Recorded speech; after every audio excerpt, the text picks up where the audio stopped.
사학 비리와 김무성 새누리당 대표 딸 특혜 채용 등의 문제에 연루된 이인수 수원대 총장에 관한 또 다른 의혹 두 가지가 나왔습니다. 하나는 논문 표절 의혹이고 다른 하나는 표절이 거의 확실한 논문을 통과시켜준 지도교수의 동생이 수원과학대 교수로 특혜 임용됐다는 의혹입니다.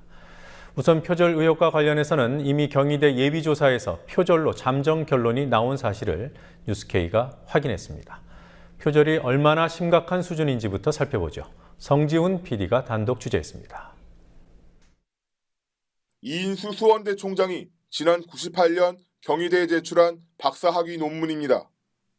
당시 수원대 재단인 고운학원 이사장이던 이인수 총장은 정부 간 갈등 해결 방안에 관한 연구라는 제목의 논문으로 행정학 박사학위를 취득했습니다. 이 논문은 환경 문제를 둘러싼 지방 정부 간의 갈등 상황을 분석해서 갈등 해소의 정책 수단을 연구하는 논문입니다. 때문에 이 논문에서 가장 중요한 부분은 갈등 사례들을 수집하고 분석하는 과정이라 할 수 있습니다.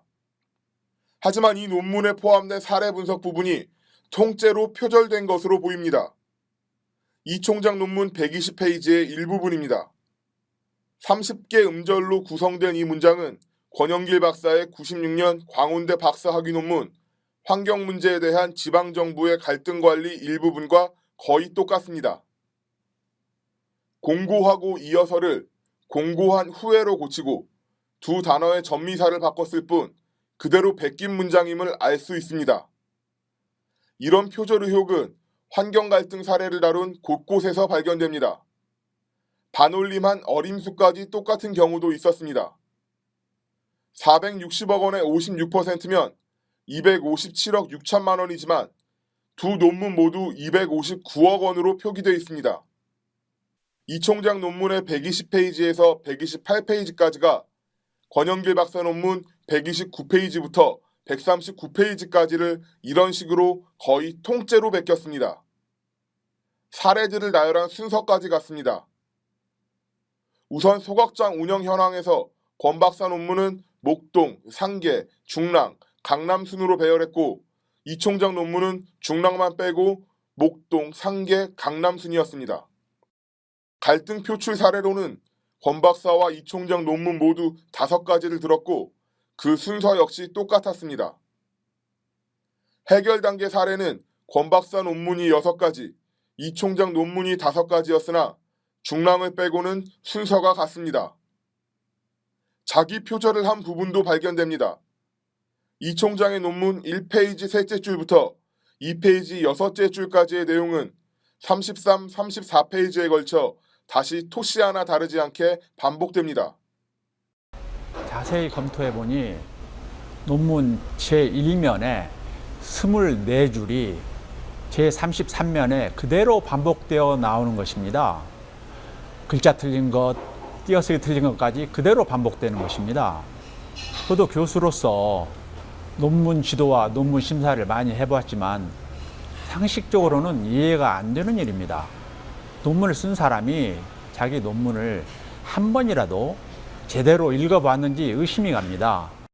경희대 연구윤리진실성위원회는 지난 5월 이 총장의 논문 표절 제보를 받아 예비조사를 실시했고 그 결과 논문 표절에 해당한다고 판단했습니다.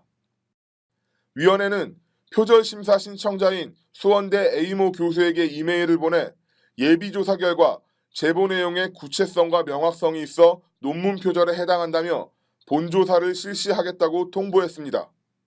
이어 위원회는 지난 6월 본조사위원회를 꾸려 구체적인 조사에 착수했습니다. 현재 본조사위의 조사는 완료된 상태고 연구윤리진실성위원회의 최종 검토와 결과 발표만을 남겨두고 있습니다. 네, 제보 내용이 구체적이었기 때문에 조사를 할 필요성이 있다라고 판단을 해서 그렇게 하신 겁니다. 말씀드린 거 이상으로는 더 말씀드리기가 곤란하고요. 표절 의혹을 제기한 수원대를 사랑하는 사람들의 모임과 수원대 교수협의회 측은 표절이 사실로 밝혀질 경우 박사학위 취소는 물론 수원대 총장직까지 박탈돼야 한다고 주장합니다. 논문 제출 이후 이미 16년이 지나 이 총장의 표절이 사실로 밝혀지더라도 형사처벌의 법적 근거는 없지만 교육자로서의 도덕성에 심각한 문제가 있어 총장직을 맡길 수 없다는 주장입니다. 만일 박사 논문이 표절한 것으로 밝혀진다면 이것은 형사 처벌의 문제는 아니고 윤리적인 문제라고 생각합니다. 대학교 총장으로서 당연히 사퇴해야 된다고 생각합니다. 현재 해외 출장을 떠난 이 총장은 국감 증인 채택을 피하기 위한 도피성 출장이 아니냐는 의혹을 받고 있습니다. 특혜 채용 시비와 사학 비리로 얼룩진 수원대 문제와 이 총장의 개인 비리에 더해 논문 표절 판정까지 받게 된다면 이 총장의 도덕성은 다시 한번 심각한 타격을 입을 것으로 보입니다. 국민TV 뉴스 성지훈입니다. 증인으로 언급되고 계신데